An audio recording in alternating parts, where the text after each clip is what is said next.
राधे कृष्णा। कैसे हैं आप सभी। आज हम श्रीमद् भगवद गीता यथारूप गीता सार अध्याय 2 के श्लोक 31वें का अध्ययन करेंगे। सवद्धर्ममपि चावेक्ष्यं न विक्मिंपितु महीर्षि धर्म्यादि युद्धादेश्यो अडन्ये क्षत्रियस्य न विद्यते। क्षत्रिय होने के नाते अपने विशिष्ट धर्म का विचार करते हुए तुम्हें जानना चाहिए कि धर्म के लिए युद्ध करने से बढ़कर तुम्हारे लिए अन्य कोई कार्य नहीं है, अतः तुम्हें संकोच करने की कोई आवश्यकता नहीं है। तात्पर्य है, सामाजिक व्यवस्था के 4 वर्णों में द्वितीय वर्ण उत्तम शासन के लिए है और क्षत्रिय कहलाता है। क्षत का अर्थ है चोट खाया हुआ, जो क्षति से रक्षा करे वह क्षत्रिय कहलाता है। त्रायते रक्षा प्रदान करना। क्षत्रियों को वन में आखेट करने का प्रशिक्षण दिया जाता है। क्षत्रिय जंगल में जाकर शेर को ललकारता और उससे आमने सामने अपनी तलवार से लड़ता था। शेर की मृत्यु होने पर उसकी राजसी ढंग से अंत्येष्टि की जाती थी। आज भी जयपुर रियासत के क्षत्रिय राजा इस प्रथा का पालन करते हैं।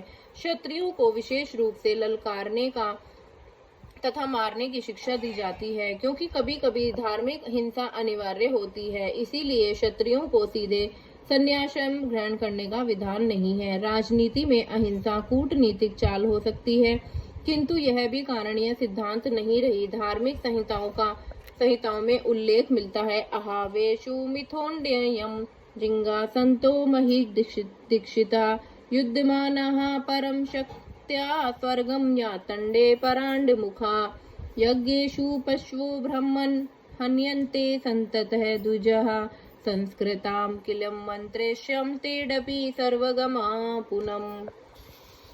युद्ध में विरोधी ईर्ष्यालु राजा से संघर्ष करते हुए मरने वाले राजा या क्षत्रिय को मृत्यु के अनंतर वे ही उच्च लोक प्राप्त होते हैं, जिनकी प्राप्ति यज्ञादि में मारे गए पशुओं को होती है। अतः धर्म के लिए युद्ध भूमि में वध करना तथा याज्ञिक अग्नि के लिए पशुओं का वध करना हिंसा कार्य नहीं माना जाता, क्योंकि इसमें निहित धर्म के कारण प्रत्येक व्यक्ति को लाभ पहुंचाता है और यज्ञ में बलि दिए गए पशु को एक स्वरूप से दूसरे में बिना विकास प्रक्रिया के ही तुरंत मनुष्य का शरीर प्राप्त होता है।